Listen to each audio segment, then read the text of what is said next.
Allez, alors je vous présente une dernière recette autour des fêtes de Noël. Donc on va faire des petits mendiants au chocolat. Donc c'est une recette toute simple à réaliser mais qui est très agréable et très gourmande on va dire. Et je trouve que c'est une belle idée pour offrir à vos proches. Voilà, faites des petits cadeaux vous-même. Je pense que ça sera vraiment apprécié. Alors pour ça il nous faut un petit mélange de fruits secs. Donc là j'ai pris des noisettes, des oranges confites, des cranberries, des pistaches, des amandes. J'ai torréfié mes fruits secs, donc je les ai passés un petit peu à la poêle pour que les saveurs soient exhaustées, donc ça c'est important. Ensuite, je vais utiliser le moule petit cube pour pouvoir du coup faire des petits mendiants un peu originaux. Donc je vais faire des mendiants carrés, donc là ça va être vraiment l'originalité de la recette. Et je vais utiliser du chocolat noir que j'ai tempéré. Donc je vous explique un petit peu le températ du chocolat noir. Et pourquoi il faut le tempérer? Il faut tempérer le chocolat pour qu'il ne soit pas cassant, qu'il reste brillant. Du coup, c'est voilà, une technique de pâtissier. Donc il suffit de mettre le chocolat au bain-marie. Donc là, j'ai utilisé un bol à bain-marie spécifique que je mets sur ma casserole. Et surtout, il ne faut pas qu'il y ait l'eau qui soit au contact du bain-marie. Il faut que ce soit la vapeur qui fasse fondre le chocolat. Donc ensuite, on va faire fondre à feu doux jusqu'à ce que le chocolat atteigne la température de 45 degrés, entre 45 et 50 degrés. Donc c'est bien d'utiliser un thermomètre pour ça. Voilà, donc moi j'ai utilisé un thermomètre que j'ai mis dans mon chocolat. Une fois qu'il arrive à cette température, vous allez le faire redescendre jusqu'à 27-28 degrés. Donc là, on l'enlève du coup de la vapeur, on le remue et on le fait redescendre à 27-28 degrés. Donc là, c'est voilà, un phénomène de cristallisation qui va opérer. Et après, je le réchauffe un petit peu jusqu'à 29-30 degrés pour pouvoir le travailler. Donc là, il est prêt. Je n'ai plus qu'à le mettre du coup dans mes petits moules. Alors, je vais mettre un fond de chocolat puisque je veux que ça soit assez fin. Hein, je veux voilà, une petite feuille de chocolat. Donc, je mets une demi-cuillère à café. Voilà. Et donc, vous pouvez faire cette recette avant. Hein. Si vous tempérez bien votre chocolat, normalement, il va rester brillant. Si vous appliquez bien cette technique, il devrait rester brillant et vous allez pouvoir du coup les offrir à vos proches sans problème. C'est un petit peu, voilà, un petit peu de patience, le tempérage, mais c'est facile, c'est vraiment facile à réaliser. Si vous avez un thermomètre surtout, voilà, c'est ça qui est important. Donc, on y va. On met le chocolat au fond des empreintes. Alors vous pouvez le faire dans des petits moules carrés comme ça, des petits moules ronds.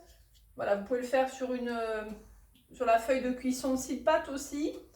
Là, ce qui est intéressant, c'est que ça va être calibré. Donc il va y avoir voilà, un calibrage, ça va être assez régulier. Donc, et puis vous pouvez surtout varier les plaisirs. Alors après, vous voyez, on tape bien, je sais que ça fait du bruit, je suis désolée. On tape bien pour pouvoir faire, voilà, que le chocolat puisse vraiment s'étaler. Hein. Donc, vous voyez, le chocolat s'est étalé. Donc, c'est important. Voilà, c'est pas très calme, je sais, mais c'est important. Et après, je vais placer tout simplement, voilà, mes petits fruits secs comme ceci. Alors, je mets une petite noisette, un petit bout d'orange et une petite pistache pour certains. Voilà, on alterne en fait, c'est ça qui est bien. On alterne les couleurs, on met du craquant, du sucré. Et préférez un chocolat de bonne qualité. Hein, donc moi je vais pardon, j'ai oublié de le sortir. Préférez un chocolat de bonne qualité. Donc moi j'utilise le chocolat Cacao Barry qui est un chocolat de pâtissier qu'utilisent les pâtissiers que vous trouvez sur notre catalogue et sur notre boutique en ligne. C'est vraiment un chocolat pur, donc je vous le conseille si vous voulez vraiment avoir une bonne base. Hein. Donc ça c'est important quand on aime le chocolat de prendre du bon chocolat.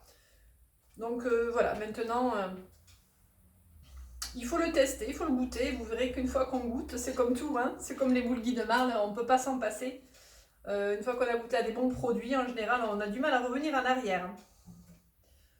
Voilà, donc là je compose mes petits mendiants, je mets des fruits secs et ça va tranquillement figer à l'air libre, hein, de préférence. Il vaut mieux le faire sécher à l'air libre pour pas altérer le chocolat. Il n'aime pas trop l'humidité, le chocolat, donc voilà, préférez le faire sécher dehors en plus, enfin dehors, dans la cuisine. En ce moment il fait frais, donc c'est pas mal. On peut mettre des orangettes, on peut mettre du citron, voilà, vous mettez ce que vous aimez, hein. Pourquoi pas, du gingembre confit aussi si vous aimez, c'est une bonne idée. Et là j'ai trouvé des petites pistaches, alors des petites pistaches vertes, vous voyez, à Lidl, vraiment petites pistaches parfaites pour faire des mendiants. Je vous les recommande, elles sont bien vertes, elles sont vraiment très belles. Parfois à Lidl on trouve des choses voilà, qu'on ne trouve pas ailleurs et ça fait partie des petits trésors que j'ai trouvés. Voilà, je vous montre un petit peu ce que ça fait. Regardez, voilà, donc là je laisse figer. Je vais faire toute la plaque, hein, comme ça j'aurai de quoi offrir moi aussi. Et voilà, c'est un petit travail de patience, mais qui est très très sympa. Et je vous montre le résultat tout à l'heure.